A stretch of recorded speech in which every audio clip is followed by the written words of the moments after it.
होकर रहेंगी। शनि की पनौती खत्म हो जाने के बाद, यानी कि शनि का परिवर्तन हो जाने के बाद कर्क राशि, ये 6 महत्वपूर्ण भविष्यवाणी है जो आपके जीवन में देखी जाएंगी, जो आपके जीवन में ढैया समाप्त हो जाने के बाद आपके जीवन में ये घटनाएं बिल्कुल देखी जा सकती हैं। शनि कौन से हाउस में आए हैं, शनि की दृष्टि कहां पर पड़ेगी, क्या जीवन में फलाफल लेकर आएगी, ढैया खत्म हो जाने के बाद क्या परिवर्तन आपके जीवन में आने वाला है, ये बहुत डिटेल में समझाने वाला हूं आपको। बस अभी आपका फोकस यहाँ पे हो जाना चाहिए। दोस्तों, ये कार्यक्रम जन्म राशि चंद्र राशि पर आधारित है। अगर आप अपनी जन्म कुंडली पे विश्लेषण करवाना चाहते हैं तो नंबर सिर्फ चैनल और वीडियो के डिस्क्रिप्शन में। चलिए जानते हैं कर्क राशि ढैया खत्म हो जाने के बाद 6 महत्वपूर्ण घटनाएं कौन सी हैं जो वो होकर रहेंगी आपके अब जीवन के अंदर। दोस्तों, आपकी राशि से शनि सैटर्न कर्म फलदाता शनि पहले आपके 8th हाउस में थे यहां पे, लेकिन यहां से निकलकर अब शनि आपके 9th हाउस में आ चुके हैं। ठीक है, शनि 9th हाउस में आ चुके हैं। शनि का जो एस्पेक्ट है, जो शनि की दृष्टि है, वो आपके 11th हाउस पे है, आपके 3rd हाउस पे है और आपके 6th हाउस पे है। सबसे सर्वप्रथम सबसे पहली भविष्यवाणी दोस्तों यह है कि पहले शनि आपके 2nd हाउस में देख रहे थे। शनि की दृष्टि आपके 2nd हाउस पे थी। 2nd हाउस होता है धन का, हमारे कम्युनिकेशन का, हमारे परिवार का माना जाता है। सर्वप्रथम सबसे पहले तो आपके परिवार में, आपकी फैमिली में जो तनाव था, जो मिसअंडरस्टैंडिंग थी, जो कहीं ना कहीं छोटी छोटी चीजों को लेकर परेशानियां हो रही थी या आर्गुमेंट चल रहे थे, दिक्कत थी, यहां पर सबसे पहले तो वो धीरे धीरे चलकर वो जो दोस्त था वो खत्म हो जाएगा।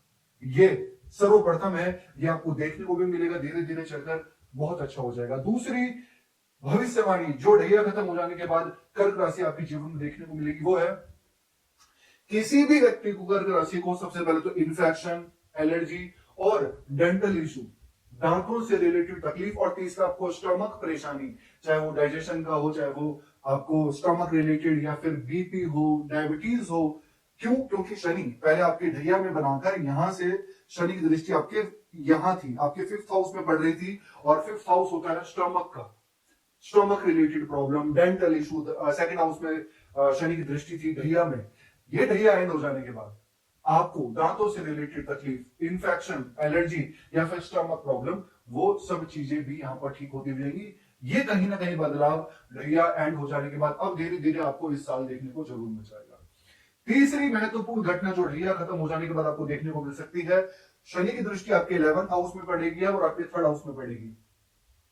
यहां पर कोई भी व्यक्ति अगर ट्रांसपोर्टेशन का काम करते हैं, ट्रैवलिंग का काम करते हैं, मार्केटिंग का काम करते हैं, या अगर आप फॉरेन में हैं, विदेश में हैं और फॉरेन में कुछ भी आप ट्रैवलिंग से जुड़कर काम करते हैं या फिर ऑनलाइन कोई भी ऐसा मार्केट से जुड़कर काम करते हैं, तो वहां पर आपको कहीं ना कहीं कहते हैं ना कि कुछ ग्रोथ मिलेगा, फाइनेंशियली प्रॉफिट वहां पर आपको देखने को मिल सकता है, कहीं ना कहीं बेटरमेंट आपको देखने को मिल सकता है, और ऑनलाइन काम में भी फायदा अभी आपको यहाँ पर देखने को जरूर मिलेगा, निश्चित यहाँ पर मुझे दिखाई दे रहा है। ठीक है, चौथी महत्वपूर्ण घटना दोस्तों यह है, सबसे पहले शनि की ढैया जब स्टार्ट होती है 2.5 साल इससे पहले जब शनि की ढैया थी, सबसे पहले तो मानसिक तनाव होता है, क्योंकि जब चंद्रमा से शनि अष्टम में आते हैं, ओवर थिंकिंग, और कहते हैं ना कि मन सोचा तक, बुद्धि भ्रष्ट होना। जब इंसान की बुद्धि भ्रष्ट होती है दोस्तों, तो इंसान कुछ भी सोचता है, कुछ भी करता है, कुछ भी मन में आता है और कुछ भी करता चला जाता है, क्योंकि हमारा मन ही है सब कुछ।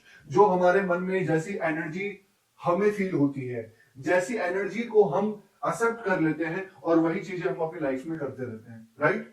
तो चौथी घटना यह है कि शनि की ढैया में जिस व्यक्ति की जन्म कुंडली में शनि खराब थे, जिन व्यक्तियों की जन्म कुंडली में शनि नीच के थे और उनका जो माइंड है वो स्ट्रक था, वो होल्ड था, उनके कोई काम नहीं बन पा रहे थे शनि की ढैया में, या वो जो काम करना चाहते थे वो काम न छोड़कर वो कुछ, ये कहते हैं ना कि गैर परंपरावादी कार्य में फंसे हुए थे, चाहे वो ड्रिंक करना हो, ऐसे दोस्तों के साथ में इन्वॉल्व होना हो, गलत कार्य में फंसना हो, या बहुत ज्यादा मेंटली टॉर्चर। यहां से भी शनि की ढैया खत्म हो जाने के बाद, मैं ये नहीं कर रहा कि सभी कर्क राशि वाले मेंटली टॉर्चर थे, लेकिन जो थे उनके जीवन में भी यहां पर चेंजेस देखने को आपको जरूर मिलेंगे। शनि की ढैया खत्म हो जाने के बाद खत्म हो चुकी है, अभी आप निश्चित चेंज जरूर देखेंगे। पांचवी महत्वपूर्ण घटना जो आपके जीवन में अभी देखी जाएगी, शनि की दृष्टि आपके 6ठे घर पर पड़ेगी। 11th में, 3rd में, 6ठे घर में। 6ठे घर में शनि की दृष्टि पड़ने का मतलब है ये घटना होकर रहेगी अगर कोई कर्क राशि वाले व्यक्ति लोन, कहीं पर सोच रहे थे कि मैं कोई होम लोन लेना चाहते थे, गाड़ी को लेकर लेना चाहते थे, कोई ऐसी चीजें परचेज करना चाहते थे, चाहे वो कोई प्रॉपर्टी हो, चाहे फिर वो कोई गाड़ी हो, चाहे फिर कोई सामान हो जो काफी टाइम से आप सोच रहे थे कर्क राशि वाले व्यक्ति, लेकिन आप उन चीजों को पूरा नहीं कर पा रहे थे। यहां पर आप उन चीजों को पूरा करेंगे, निश्चित आपको लोन भी आसानी से मिल जाएगा, चाहे वो प्रॉपर्टी को लेकर हो, चाहे वो किसी भी चीजों को लेकर हो, लेकिन आप परेशान थे उन चीजों को लेकर तो हो जाएगा। लेकिन एक चीज और भी मैं आप पर कहूंगा, शनि की ढैया खत्म, बहुत सारी रिस्पॉन्सिबिलिटी थी, बहुत काम था, लेकिन उसका रिजल्ट बहुत कम था, बहुत वीक था। यहां पर उन चीजों से बाहर निकलेंगे आप। लेकिन अभी भी मैं आपको एक चीज कहूंगा, शनि की दृष्टि छठे घर पर है, शत्रुता में आपको नहीं पड़ना, ठीक है। कहीं पर पॉलिटिक्स चल रही है आपके वर्किंग प्लेस पे, आपको उन चक्करों में नहीं पड़ना, बिल्कुल भी नहीं पड़ना है आपको, ये ध्यान रखना है इस चीज का, क्योंकि शनिदेव की दृष्टि छठे घर पर है। हिडन शत्रु, हिडन एनिमी अभी भी देखे जा सकते हैं, लेकिन उनको आप बिल्कुल ही अवॉइड कीजिए, बिल्कुल इग्नोर करिए, तो आपके लिए बहुत अच्छा हो जाएगा, ठीक है। अंतिम छठी घटना जो बहुत महत्वपूर्ण है कर्क राशि के लिए, जो अभी देखी जाएगी आपके लिए, शनि आपके 9th हाउस में है, 7th और 8th लॉर्ड होकर। शनि जिस हाउस में बैठते हैं उसको बढ़ाते हैं, उसको वृद्धि करते हैं उस हाउस की, और वहां पे हमारे कर्म जो है, हमारे जो एफर्ट्स हैं वो लग रहे होते हैं। अब 9th हाउस होता है धर्म का, 9th हाउस को धर्म स्पिरिचुअलिटी का माना जाता है, लक का होता है, भाग्य स्थान का होता है 9th हाउस, ठीक है। सबसे पहले यहां पर आपके स्पिरिचुअल ट्रैवल होंगे, आपके लॉन्ग ट्रैवल होंगे, ठीक है। यहां पर आपके जो लाइफ पार्टनर है उनके करियर में, या फिर उनके भाग्य में, उनके पर्सनल लाइफ में, उनके प्रोफेशनल लाइफ में कहीं ना कहीं कुछ परिवर्तन होने की पॉसिबिलिटी अभी दिखाई दे सकती है। या फिर आपका जो लाइफ पार्टनर है वो कुछ ना कुछ करते हुए देखे जाएंगे, कुछ चेंज कर सकते हैं अपने करियर में, कुछ एड ऑन कर सकते हैं अपने करियर में, कुछ परिवर्तन ला सकते हैं अपने पर्सनल और प्रोफेशनल लाइफ में, आपके जो लाइफ पार्टनर हैं। और आप कोई लॉन्ग ट्रैवल करेंगे ये ढैया खत्म हो जाने के बाद, स्पिरिचुअल ट्रैवल भी करेंगे, और कुछ ना कुछ शुभ कार्य, मांगलिक कार्य, कुछ ना कुछ अपने घर परिवार में ऐसे स्पिरिचुअल चीजें आप करते हुए देखे जाएंगे। यहाँ पर पूरा दिखाई दे रहा है। और कुछ एक्स्ट्रा इनकम ऑफ सोर्स के बारे में भी सोचेंगे, चाहे फिर वो कोई पार्टनरशिप हो, चाहे फिर वो किसी के साथ में जुड़ना हो, कुछ ना कुछ एक्स्ट्रा चीजें सीखना हो, हायर एजुकेशन करना हो, उच्च शिक्षा की प्राप्ति हो, कोई कोचिंग, कोई क्लासेस को ज्वाइन करना हो, ये भी कर्क राशि वाले व्यक्ति अभी कर सकते हैं ढैया खत्म हो जाने के बाद। ये बताया दोस्तों कि ढैया खत्म हो जाने के बाद क्या भविष्यवाणी है जो आपके जीवन में होकर रहेगी।